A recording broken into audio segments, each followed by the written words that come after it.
Greetings, everyone. We are live. How are you, gentlemen, doing today? Everything is fine. Yeah, Despite we're doing good. despite the market corrections, Morning. right? We have some turbulence in the markets happening as we talk. I just got a notification here: Bitcoin dropping below $60,000. I think for the ones that are watching us, they know this is not a surprise. I think the four of us already mentioned in the past that a correction is expected, and there are multi-factors on this game. And today we're going to discuss a few topics here. So one of them being interoperability. I want to start with the more technical things, and we can leave the more circumstantial now topics for the end, such as the market correction. So we're going to touch on that more to the end of this video, of this live streaming. So I would like to address Versan because I know you spoke with Andy Shackman, that he's going very popular right now. I think everybody's talking about some of his comments, and I think a lot of what he has been speaking right now is thanks to the interview he has done with you guys, because you talk a lot, and you also mentioned XRP, and I really appreciate that. And I think Embridge is a hot topic right now. So I would like to know your topics on that, knowing that interoperability is one of the most essential, let's say, qualities of a blockchain right now for them to communicate with each other. I think it's essential for any blockchain protocol right now to have the capability to operate in an interoperable way. So what do you think about that? And we can start with Versan. Of course. Yeah. Thank you guys. By the way, so far, so good. First of all, I do want to make it very clear that people really need to do research and on the news of what's going on the other side of the world. And that is because, again, Western media is so fixated on deceiving everybody. So people are not really able to see what's going on the other side of the world. And Project Embridge is basically a multi-central bank digital currency CBDC platform for the BRICS nations and the central banks within the BRICS nations and the commercial banks. It runs on distributed ledger technology, DLT. The underlying protocol, I believe, is Ripple, and that's because of the relationships they have with the institutions. It's interesting also, the Bank of International Settlements is actually leading this Embridge project while still working very closely with the IMF. So yesterday, Andy and I, we talked about, we were trying to discuss just basically seeing if there are any legit ties between BRICS nations, central banks, and Ripple, and trying to tie that into the Embridge. Now, as far as the technology, you did mention interoperability, and interoperability is key, something emphasized very commonly by the IMF. Interoperability is key because, again, it allows the technologies to communicate with each other seamlessly. And I think, again, that's where Ripple and the digital asset XRP, since they can essentially speak the same language and function through the same regulatory framework. And my last thoughts on Embridge is that it's really accelerating, and that is because of all the geopolitical tensions that we see overall. And then the agenda to undermine the US dollar dominance. And that is because the dollar is being used as a weapon, and it is perpetuating endless wars. Macro for you guys. Yeah, thanks for clarifying, Versan. And I want to make something clear. It's my first time being a moderator. Usually, Versan is doing this job. So, guys, have a bit of patience. I will do my best here. So, now I think we can follow this order. I will pass the word to Vandel, and then we can go to David. You're doing great.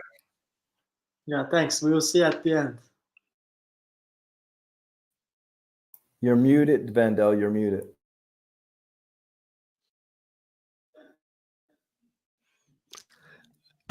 Sorry, guys. Can you hear me? Yeah. Can you hear me? Okay. So we already know Saudi Arabia, has been exploring oil payments in, other currencies than the US dollar, and obviously has joined the BIS and Embridge project. So here's the interesting thing. What Versan was talking about is that bridge. The thing why I wanted to mention is that, speaking of the XRP ledger particularly, there's this misconception that I think a lot of people think that there is no private ledger. And Verson talked about this in the past, and so did you guys many times. But what I wanted to emphasize is that the reason there will be a private ledger is because banks, they value privacy a lot. And the thing is, their clients value that too. So they don't just have the private ledger for strictly just to keep transactions transparent, but it's to comply with regulations to gain a competitive advantage and pretty much manage risks as well. And the thing is, I just felt there was a lot of misconception around that, and I just wanted to put that out there because there is a private ledger. Now, whether the price of XRP will be the same or different from the private ledger than the public ledger, that's a whole other story. But this does tie into Embridge as well. But the thing is, there will be, they are using a private ledger. And the Bank of International Settlements with Embridge has announced that in the past, that they're working on a permissioned private blockchain. So I hope people can see the connection. Good point. Good point. Yeah. Now, in regards to Embridge, I really don't have much to say on that. I think, David, I think. David, you're on mute. Oh, okay. And- I thought Vandel was still talking. Sorry. So with respect to Project Embridge, we know that it started in 2021. And we're dealing with a situation where you have the Bank of International Settlements interacting with many of the BRICS countries, obviously, in the establishment of this system. What's interesting is Ripple is also a major partner with a lot of these BRICS nations. And one other major issue is Ripple is partnering with the BIS for the interoperability to solve that problem. And Vendel made a very good point about the private ledgers. Yes, there are private ledgers. That is what central bank digital currencies are. They are private ledgers. The native asset on those ledgers is not XRP. It is the native asset of those individual central bank nation states. You do have to have some interoperability between those, and that requires a bridge asset, ergo Embridge. Now, what Embridge is doing, I believe they haven't come out and specifically stated that there is a individual universal currency that will work to solve the interoperability issue, but we know for a fact that they are working with Ripple to solve that problem.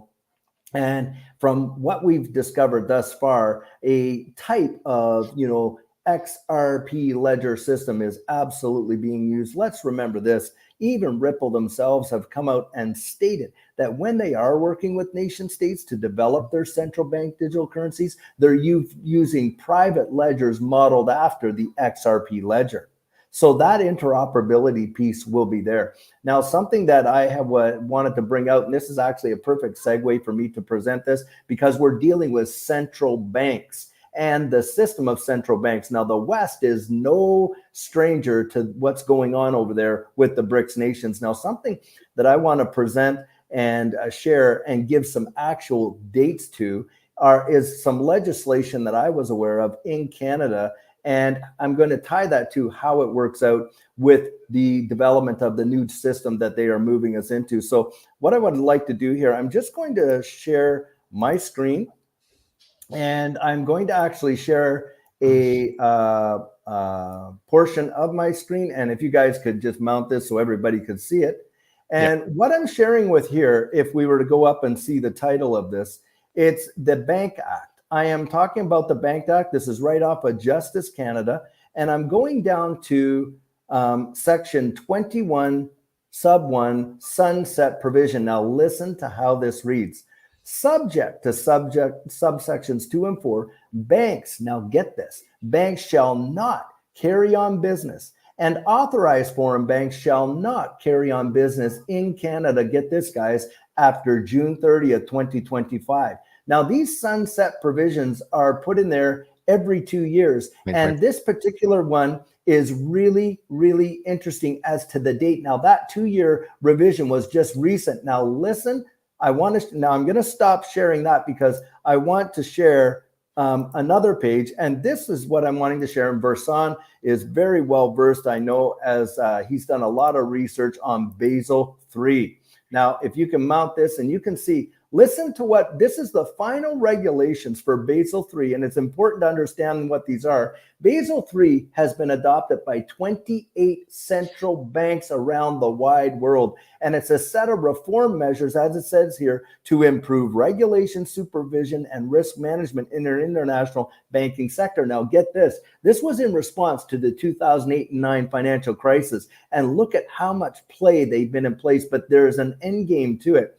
And the final regulations are set to be released with enough time to take effect on what? July 1st, 2025, the day after June 30th, 2025, when no banks and no foreign banks will be operating in Canada. Now, that to me is amazingly telling. And if you don't want to take our word for it, and I'm just going to stop sharing that, guys, I want to share a little clip that I have here. I'm going to open this up and share this little clip. It's only a 10-second long clip, but boy, I'll tell you what, does it ever speak volumes. And I'm just going to stop that, go there. Okay, now I'm going to share this clip, and let me just go here, and I'm going to click on that. I'm trying to navigate this because I'm not too okay. Here we go. Okay. So if you can mount this, if you can mount this so that everybody can see it, I'm going to play a 10-second clip. Mm-hmm. And the person speaking, most people are going to recognize just that fast. And he's in a position to know what the agenda truly is. Now, listen to what he says here. And it was when this whole deal was going down. Okay.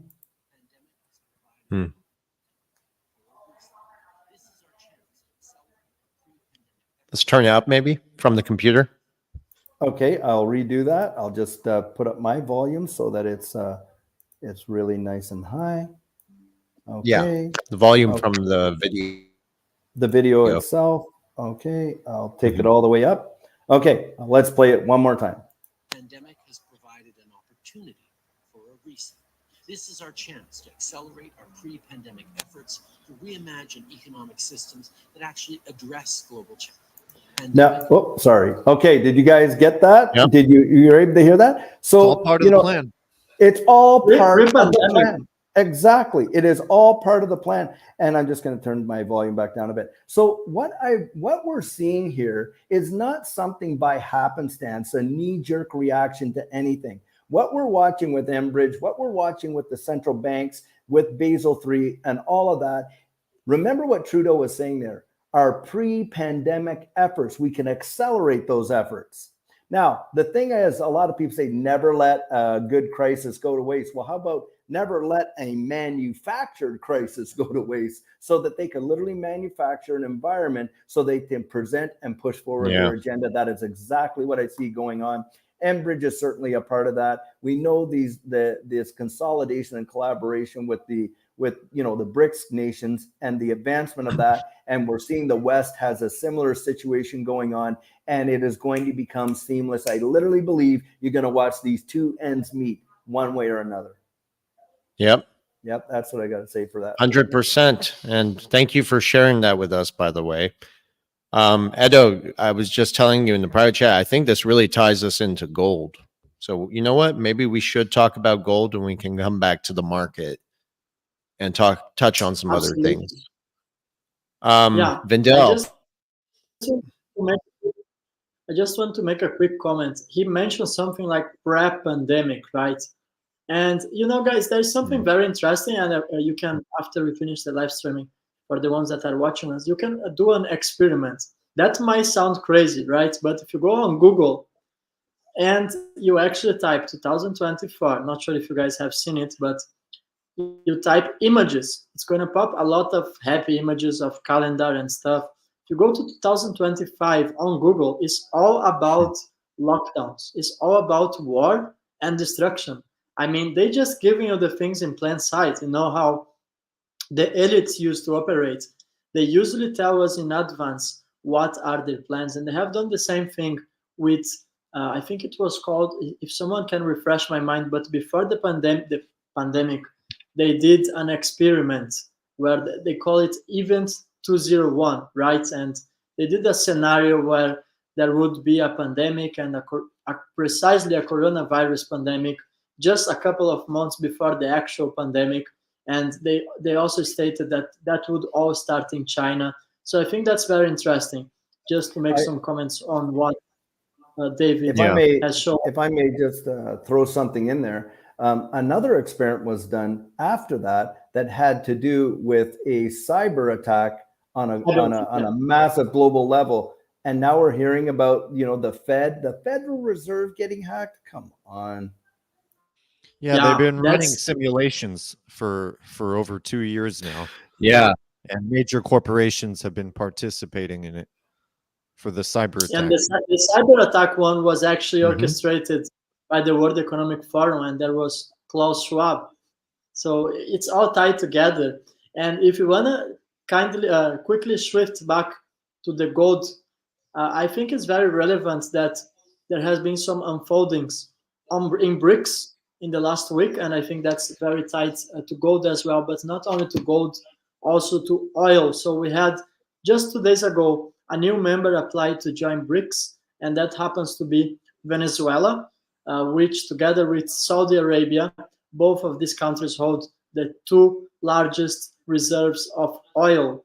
Of course, that is an issue for Venezuela because they don't have the actual infrastructure to actually manufacture this oil. So by the time we talk now, they still have to import some gold from external countries, including from the United States. But I think that might be a major transformation as the BRICS is actually expanding. And by the time we talk today, they have 2 of the largest war arsenals, being Russia and China. And now it's actually advancing also in the oil and perhaps even in the gold reserves, as both nations were accumulating large sums of gold. So what do you think of that? Can we start with Versan?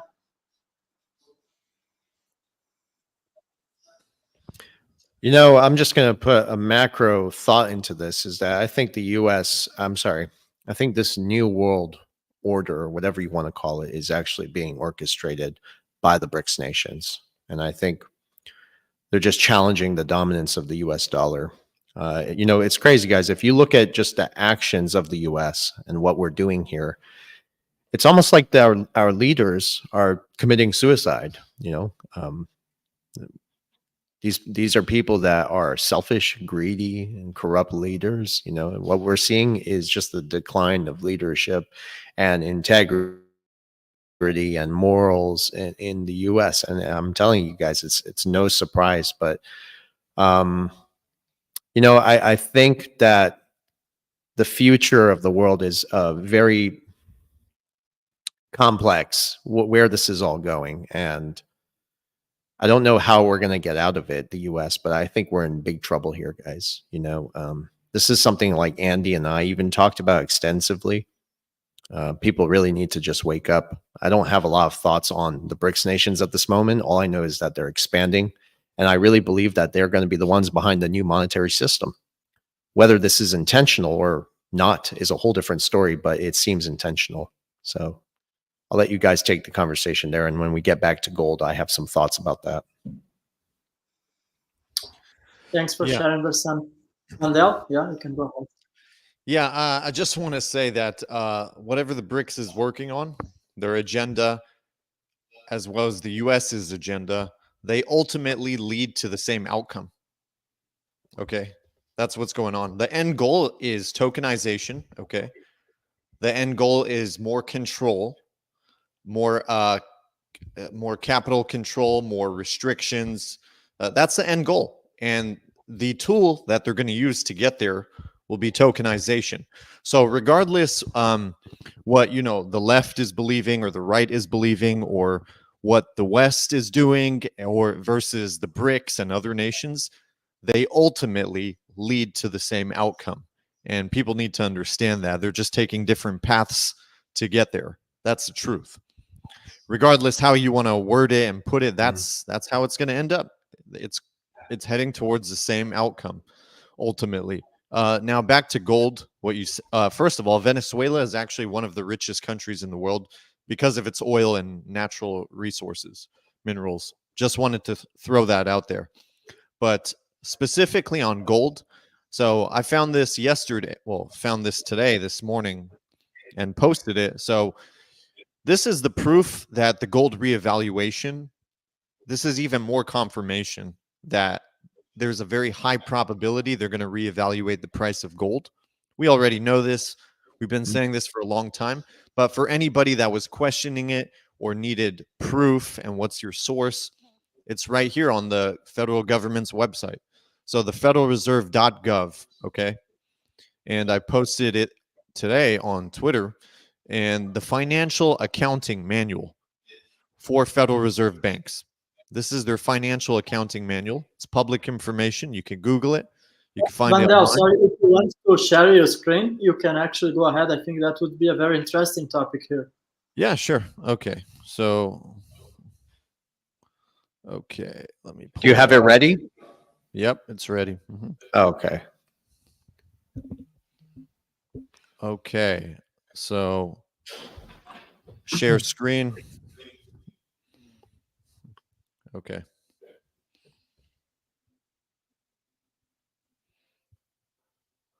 Okay. Can you see my screen? Here, I'll add it to the stage. There we go. We can see it. Okay. So this is the financial accounting manual for the Federal Reserve banks, okay? This is public information. This is on the federalreserve.gov website, and this is their PDF. It's quite a few pages, but on page 13 right here, okay? So it's called Gold Certificate Account. Section 2.10, page 13. So I'm going to zoom in here, okay? Look at this. It says also, whenever the official price of gold is changed, Treasury adjusts the account and simultaneously the deposit account. This is telling you right here in this section that when they do change the gold price, they're saying they will and they can. So that's your proof right there. Yeah. Yeah, you make a good point, and if I may add a little bit, it's just that regarding a gold reevaluation, this is something, we've talked about for many years now, and also many experts out there have even discussed this, but you have to understand that central banks have always had this tool in their arsenal, but it seems like a last resort measure to balance their budgets and deficits. So with the debt being so unsustainable, resetting the gold price to 20,000 an ounce or even a higher could certainly be a solution to shrink the debt. But we've even spoken to experts out there who have done their math and other industry experts who've done calculations, and it suggests the price could go as high as $85,000 an ounce. And that, again, would not be surprising given basically the disparity about what's happening between the amount of physical gold and then the paper gold that supposedly exists, right?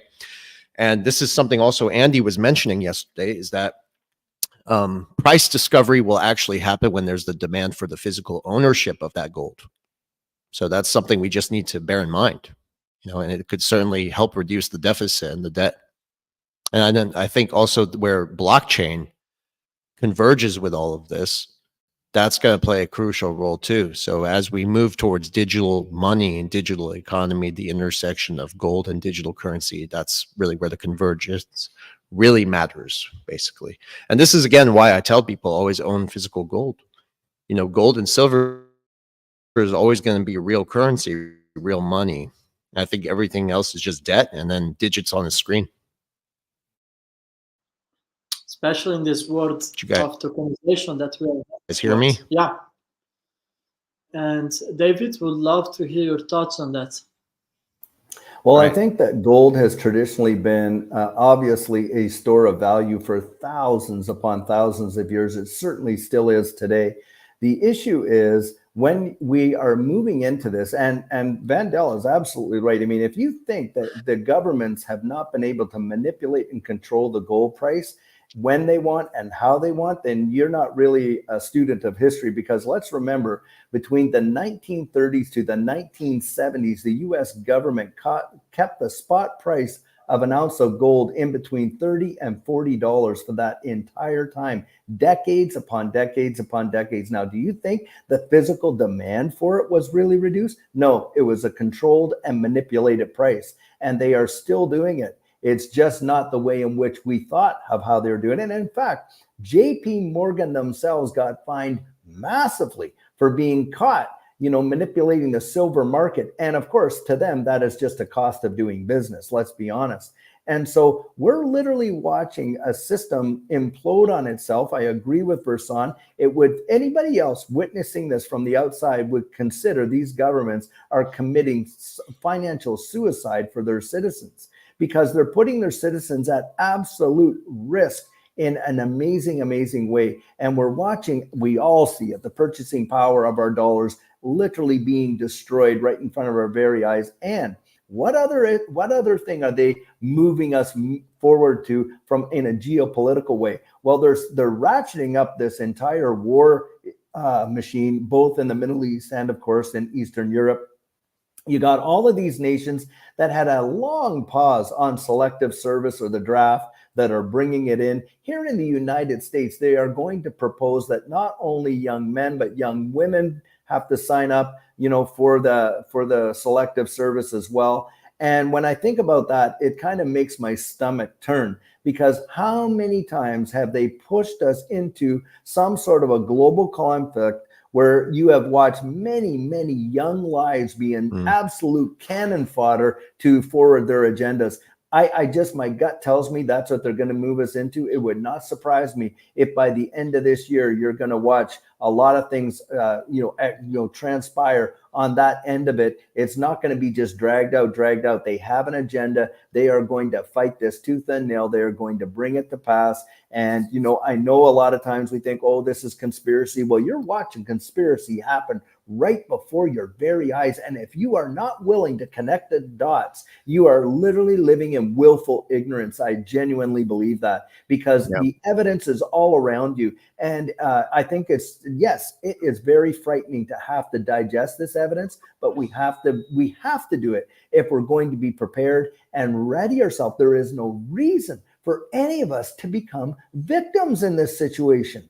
We can take the information we know now and we can put ourselves in a position to at least preserve ourselves and at least minimize the impact of what's coming. Because what's coming is going to be, in my estimation, absolutely catastrophic when this whole system completely implodes. And definitely, I think gold revaluation is on the table, 100%.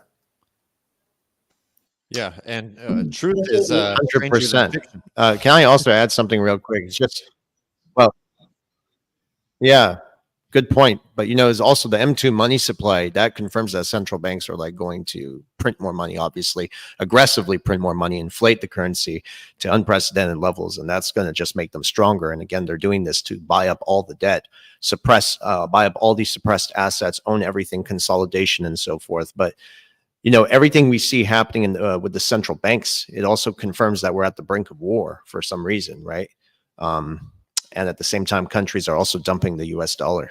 So loss of confidence in the American currency. Governments seem to be ignoring the problems and everything like that. And I think, it's just accelerating. So you have to be prepared. But again, it's like the US is doing this. It's a self-inflicted wound. It's so obvious at this point. So do what you can to prepare, I guess. It's with intention. You cannot deny that it's with intention. I mean, I think any rational thinking person would consider, why on earth would you put yourself or your citizenry in such a vulnerable situation the way in which you are? Look, every 3 months, they're printing another $1 trillion. Now, that's an absolute fact. You can go to the Federal Reserve's website. You can see this themselves. So you're talking, what, $4 trillion in just 1 year? I mean, trillion. Now, to get a grasp of this, and I mentioned this on my coffee chat this morning, back when Reagan was president, and I mean, for my age, I'm 56. It's really not that long ago to think about this. The U.S. debt was under $1 trillion, under 1 trillion. Now we're adding 4 trillion a year. Come on. There's no other explanation other than they are literally wanting to destroy the current system. And they're going to take advantage of it at the same time and benefit their own interests and their own money. I mean, that's pretty much what they're doing. Like you said, they never let a crisis go to waste, a manufactured crisis.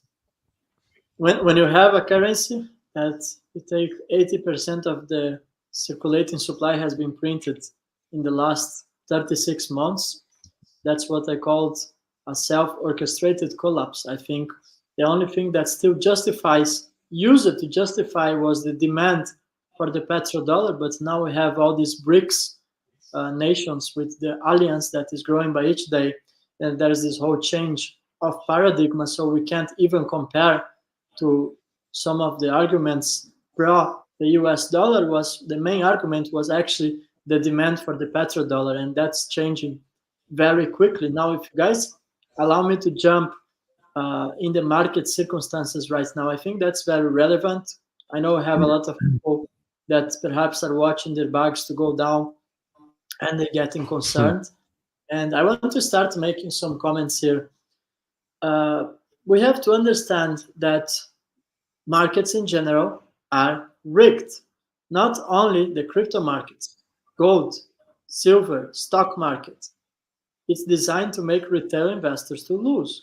Just today, we had over 3,000 long positions liquidated. I'm talking only about Bybit, which is one small crypto exchange, and that results in millions of dollars in losses for retail investors. Do you guys think that's a coincidence that they can drop the price in 1 minute like that? Let's be honest. These people are using trading boots. That's not natural circumstances of the market. There are insiders, there are trading boots, algorithm trading that is actually manipulating the prices. Now, why I'm telling you guys is that you have to focus on the long term, not on the short term price fluctuations. I have said, Versan and I had a live a couple of months ago when Bitcoin was above $7,000, and 99% of Twitter or influencers or content creators, whatever you want to call them, especially the ones that do technical analysis, and they were giving Bitcoin to 100,000 as something that would happen overnight, in the next week, in the next month. And I say, guys, calm down. I mean, if you look for some of the things that they were overlooking, such as the liquidity, if we compare 2021, that was the previous all-time high, and 2024, which Bitcoin did a new all-time high. And as I said this in the last time, if we took inflation on the equation, then it's kind of, we can have second thoughts about, did Bitcoin really hit a new all-time high? But the point I'm trying to make here is, if you look for the liquidity now, it's actually less than half what it used to be in the previous all-time high.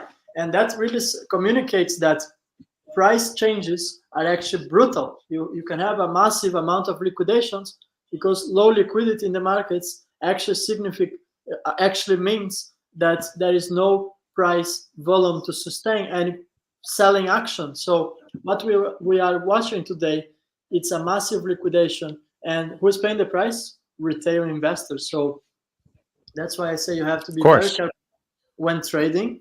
And that's why I say, you are looking for the long term, you are not really concerned about a 15-20% drop in the price.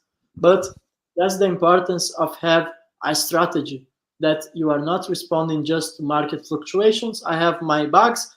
When 2-3 months ago, I changed my positions. I sold a few coins that I hold, and I take this solid plan that right now I'm not even watching my wallet. For me, it doesn't really change. I think we have to be here for the long term, and for me 2025 is going to be full of action. Yeah, that's right.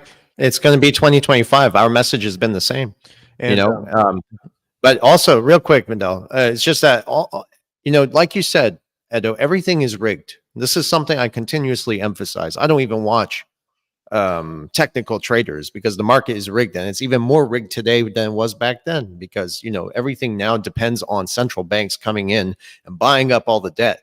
So there's a mechanism that you can truly follow and have a nice exit strategy with this and play the game like they do, right? But it's not surprising, because also at the same time, the world is going through all these significant changes, and that means there's going to be volatility between now and the rest of the year.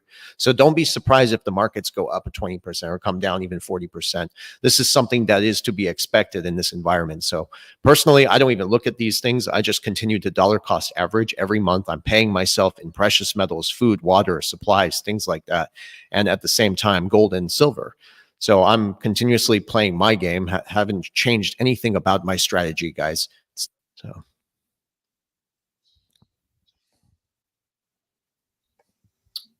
Thanks for that, Versan. Vandel, some thoughts? Yeah, I'm with Versan. We have a very our investment thesis is built around a lot of the same components and factors, and understanding that, of course, gives us all an edge. We know it's artificially inflated, it's manipulated. Now, the thing is about the liquidation taking place with the Bitcoin dump that's been happening today. So approximately, what is it, $9 billion in Bitcoin is being dumped by Mt. Gox. What they're doing is, obviously they're trying to liquidate as much as they can. But as soon as that part is done, that's when they're going to artificially inflate it back up again. So what's going to happen is they're pulling liquidity out of the market. They're liquidating a lot of these traders, and then they're going to inject more liquidity into the market to take it back up. And this is just one stage within the market cycle. We have the first stage, where everybody thinks, a few wise people think, okay, there's room for the market to go up. And then you have even more people in the second stage that think, okay, the market is going to kind of stay here. It's probably going to go up a little, and they get in a later time, and they'll probably do okay. They won't get wrecked. And then you have the 99% of the people, which is the third stage within the bull market, where 99% of the people are getting in pretty much at the top because they think it's going to go on forever, and they're pretty much setting themselves up for substantial loss, in my opinion. But the way I see it right now is this is just a liquidation. The market makers are doing this so that they can take as many people out as they can, suck as much money out of them, and dry them up. And it's just, the cycle is going to continue. Just watch and see. They're going to issue more debt. They're going to pump more liquidity in the system, and ultimately, that's the only thing that drives these markets until utility kicks in. And here's the thing. When utility does kick in, it's still the underlying driver is liquidity, because the utility will invite more liquidity into the system ultimately. But right now it's driven by liquidity, and we're just in the market cycle stages. That's it. But yeah, most people are getting wrecked because they're over leveraged. They're using leverage. They're following a bunch of technical analysts and traders. And, technical analysis can give you an edge in the short term, but it can't take into account the fundamentals, which ultimately drives the market long term. It's a secular trending market. Very good point. Nicely said, Vindel. Yeah. David. So, like when I look at these markets, hear your thoughts. A lot of people in these markets, interestingly enough, if they really believe that retail is pushing this market, when you're looking at most people, most retail traders, if you're talking 100, maybe a few thousand, this and that, most of them, majority of them, and they're hurting to do that. Like they're sacrificing to be able to do that. Yet you're watching billions and billions of dollars being traded daily. I mean, that's a pretty good indicator that it's the institutional that are controlling this 100%. And to think that these markets are not manipulated, come on. This, we have watched it happen over and over and over again. And Edo made a great point about the number of people being literally liquidated. Do you realize most of these exchanges that a lot of retail traders trade on, they'll allow 100x leverage. Now that is insane. You may as well be at the casino. In fact, your odds might be better in the casino than they would be in this market, because you're practically guaranteed that they see that and they are not going to expose themselves to that kind of risk, you know, of these exchanges that are, by the way, are mostly controlled by institutions, 100%. And another thing to consider, there's a lot of folks out there. You have to remember that these players have been in these markets and markets like these for time and memorial. Don't you think that they don't know the psychology of the market? In fact, they've written the book on it, and they can absolutely sway the majority. We know from being experienced in this space ourselves that most of the buying from retail comes in when they're FOMOing at the absolute top. But where are fortunes made? Fortunes are made at the absolute bottom, when you are literally being fudded out of it like absolute crazy, made to believe that, oh my gosh, it's gonna go to zero, it's never gonna recover, on and on and on. We have just heard it over and over again. Amazingly enough, that psychology works every single time. And people come out and they'll criticize us for offering individuals to take financial coaching. Way different than financial advice. It's to understand the psychology of these markets, to know what their own risk tolerance is, to truly understand what it means to be an investor. Most folks, when they've heard about this space, is because someone they heard it from a guy at work or a brother-in-law. They throw a few bucks at it. A few hundred, few $1,000s, never have it invested in their life. And then they're expecting, oh, it should turn around within 3 months. And the first time that they see that their investment has dropped 10%, they get absolutely terrified. Boom, they're out. They don't know anything about what it is to be an investor. And really, they look at it like they're throwing chips on a table. And the reality is this: the only way to beat them at their game is not to follow their advice, but to watch their behavior. Watch their behavior. Develop the skills necessary to identify this kind of stuff. People will spend countless, they'll get into a hobby like, fishing, and they will learn everything they possibly can about what, the seasons to go fishing, what the bait is, what lures to use, everything, so they can be a successful, sport fisherman. And then they'll boast with their big fat catch and the whole bit, and it's great, and they love it. Won't invest when it comes to their money, will not invest just a few $100 to really educate themselves about what it means to be an investor. And it's insane. It's insane. But that's how it works. It works that way every single time. We have all been there to see it. And it just over and over and over again. It never ceases to amaze me. But I do believe for every bull market, hey, there has been a bear market. Well, for every bear market, there is a bull market, and a bull market will come. And get this, guys, we are seeing a massive disconnect from the economy and the market. We have been seeing that. So the economy could be literally crumbling right in front of our faces, and the markets can take off like crazy. And when this was going down, we all saw that, because around the wide world, no manufacturing, no shipping, no service business, literally people sent from home, all banging their pots and pans while they're being crushed financially. And the market took off in one of the biggest secular bull runs the world has ever seen between 2020 and 2021. And what are we getting? We're getting round two. Federal Reserve, FDIC, sorry, not Federal Reserve, Federal Deposit Insurance Corporation has literally come out and said 215 regional banks are on the absolute verge of collapse. And they won't tell you which 215 they are, because the FDIC themselves is afraid of a bank run. Now that right there should tell you absolute volumes, I'll tell you what. Totally agree with you, David. And if for me, there is one thing more shocking than XRP below 50 cents, I'm going to tell you guys what it is. XLM is trading.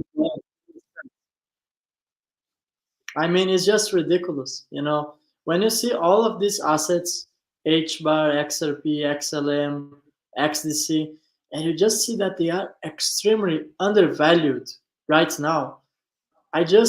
for me, it's just a time for do more shopping. I have some capital that I set aside, and for me, every time there is such a dip, which is not even so big, I'm adding more for my positions because I'm confident that in the long term, these assets, as Versan said one time, and I always repeat this sentence, you are not just buying digital assets.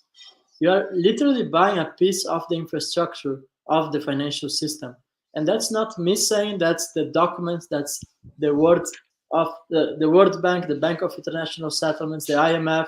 So it's all based on research. And that's why, especially people who are in crypto, the ones that are not doing leverage trading, but the ones that are fundamental investors, and I think that's the case for the four of us here.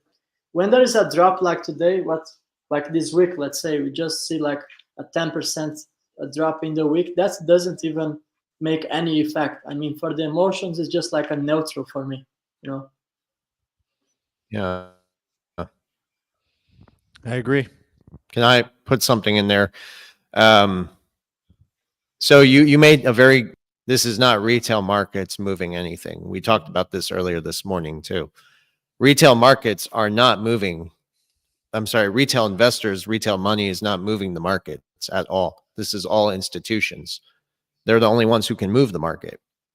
And what I think this is going to eventually come down to, and I've been doing some other research into more macro about XRP and its place in the global economy.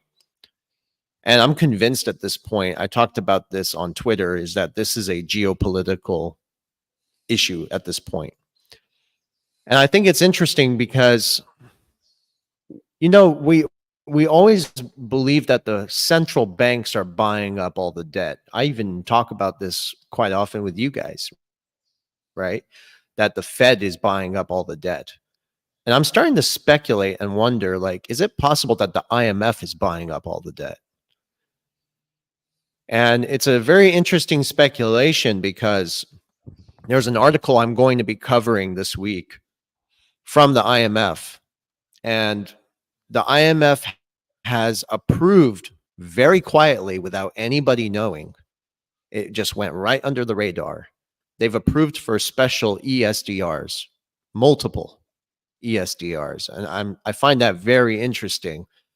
And at the same time, all this debt buying is happening all across the world. Now, where am I going with this? And again, look at this from a big picture, is that I think the IMF, and we know the IMF has been working with Ripple. They've been working with Stellar from the very beginning.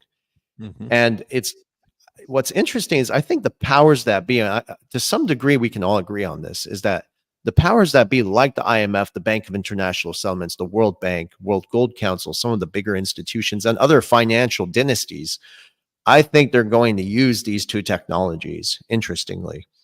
XRP at a very high price to settle all the debt if they wanted to. Some would call this the debt jubilee or whatever. And then, of course, to usher in that new monetary system, with XLM being used as their main selling point is to bank the unbanked. And I think what we're seeing happening in the world in this massive consolidation phase is the institutions that are banking earlier with the cyber threat, and just how this all generally ties into the geopolitical landscape, is that they're looking for an enemy to point the finger at to default on that debt, or create a situation where they are forced to default and come out with the ESDR.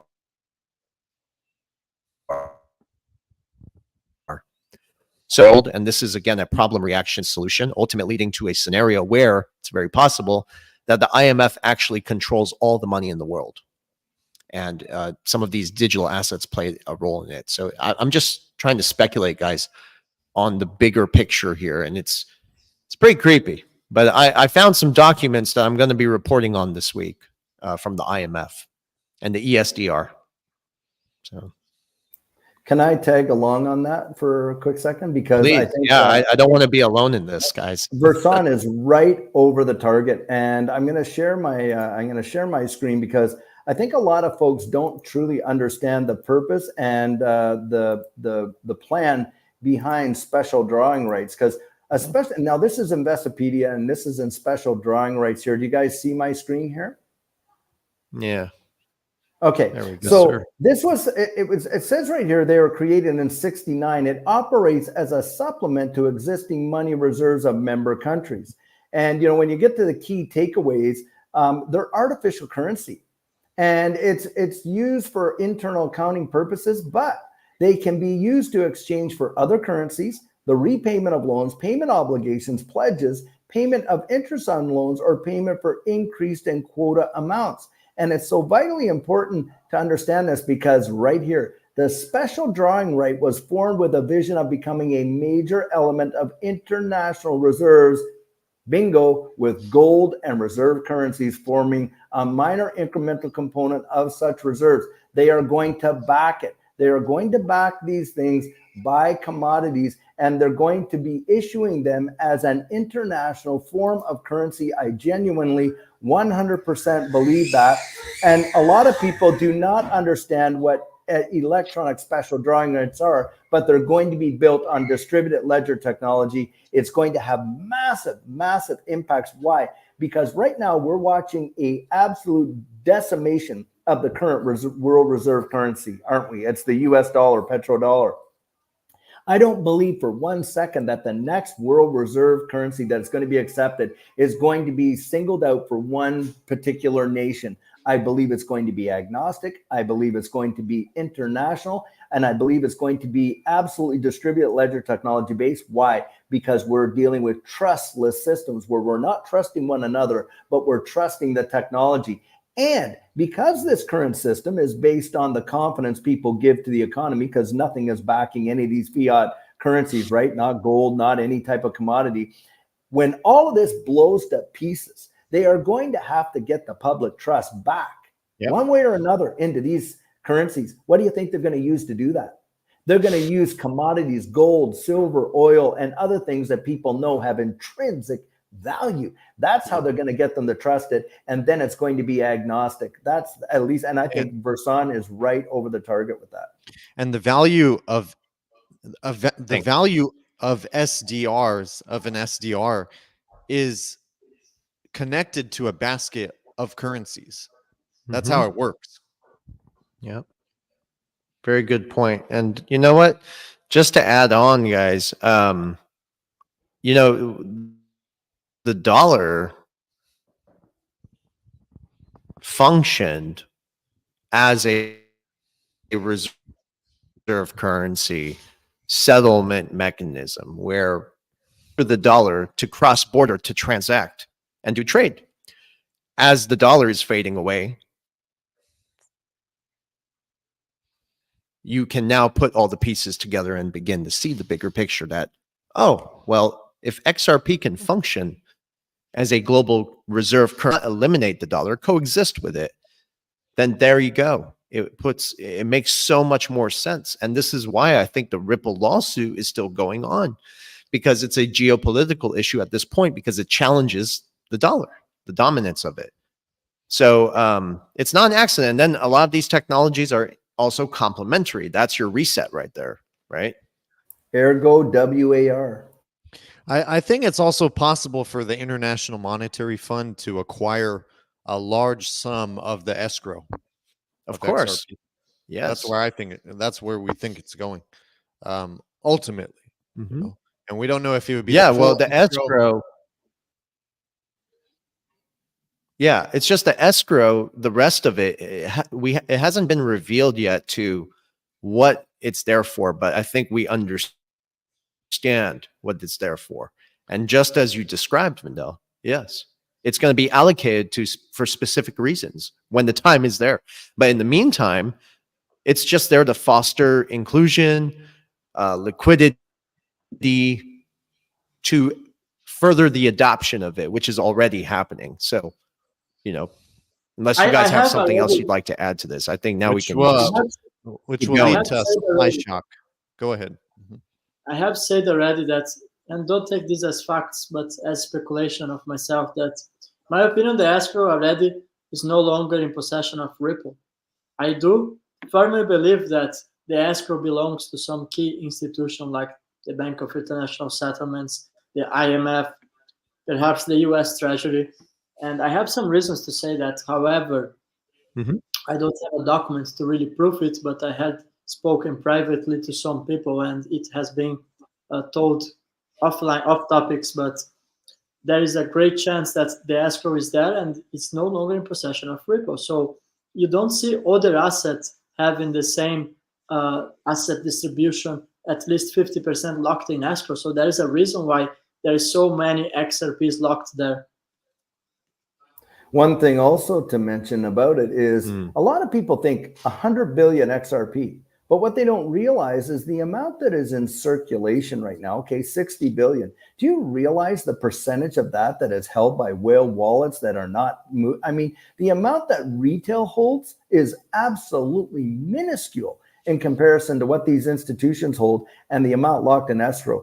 XRP could become very, very scarce, very, very fast. Absolutely, if they flip I agree. these switches. Yes, There will be a liquidity shock for 100%. XRP. You know, This well, that's what we were talking about so many times. And my God, man, I hate having to like be repetitious, but this is what I've said many times: is that the price will have to be very damn high for it to function the way it's designed to function.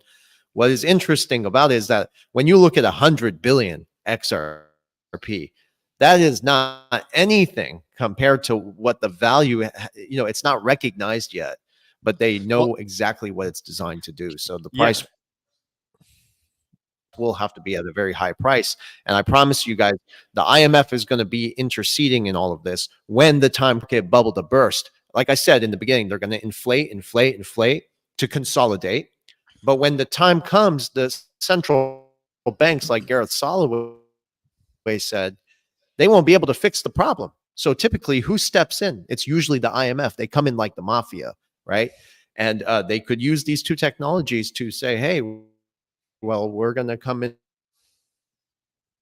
and bail out the whole world, make all the central banks whole. But for that to happen, XRP has, is not enough to meet the demand that is now needed. And I would just like to add to what Versan said there. Who's being made whole? The central banks are being made whole. Yeah. You and I aren't being made whole. You know what we're promised? Oh, debt forgiveness. But with this whole Jassara debt forgiveness, do you think there's not going to be a price tag associated with that? You're Absolutely, right. 100%. It's indentured servitude, another word for slavery to this central bank system. And this is where you have the opportunity right now, the way, in my estimation, that you could put yourself in a position where a very small, position could literally be the very thing that saves you down the road. Look at with gold. Oftentimes you'll hear people say, well, 5% of your net worth should be in gold. Why? But that, as an anchor, because that 5% could literally save you from the loss of the 95%. That's why. And so this is where I see these digital assets being literally a type of flight to safety in this absolute collapse that's totally coming for sure. Can I add something to your point? So first of all, what Versan said, how we talk about the escrow, and when we talk about XRP and the supply, we always refer to 100 billion, just to quantify things. But the truth is, I think that's 100% a waste of energy, because the 100 billion, out of half of that, not even that is going to get back onto the open market. Okay. So it's just a waste to even talk about the 100 billion. If we're going to talk about XRP, we should just talk about what's already on the market, not the escrow, because that's not coming back to the market. So why are people talking about it? What do you think? They're going to put it back on the market, and make everybody whole? Like you said, they're not making anybody whole. They're going to make you half, and they're going to make the banks whole, and you're going to get less than half. So you're going to be a fraction of that. You're going to get poorer. And like you said, I compare it to an insurance policy. People have life insurance. People have renter's insurance, house insurance, yard insurance, car insurance, but they won't insure their financial sovereignty and potentially catastrophic economic collapse, which is very obvious at this point. If anybody has a brain, is paying attention. I mean, more people are paying attention to Kim Kardashian and Haka Yuka and all this stupid shit. But the world is collapsing, literally. And I think this is a good thing that people know about it, I don't see it as a negative, condescending topic or what's the word? Just a negative in nature. I see it as a positive thing because if you have this information, at least you can make decisions that could, better your financial situation or potentially protect you and your family. But I agree with you, David.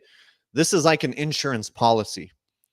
I mean, at least get a few digital assets in your portfolio. Well, yeah, XRP is life insurance at this point. XRP is life insurance at this point. If you have in cold wallets, please.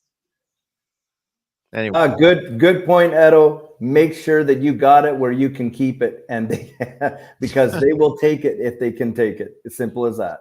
Yeah. Just imagine XRP is taking off, and some exchanges collapse. I'm sure they have these cards to play. So please, guys, cold wallets is a must. Don't leave your exchange on Binance, Crypto.com. I don't care which exchange. You need to have your private keys, please. Very good point, Edo. Very good point. And they could blame it on a cyber attack since that's a narrative that they seem to be building up recently. And as David said, it's taking place within the government even. Well, just to add on to that, I mean, here we're getting this notification. If I can also add something. Oh, go ahead,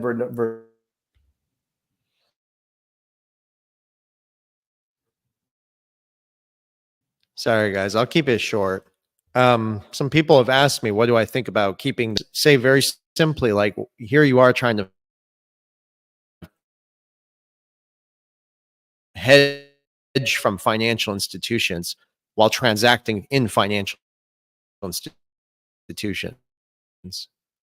So it's kind of a conflict of interest. What I recommend is for everyone to just take their digital assets and put them on cold storage. Teach yourself to do. I think that's important.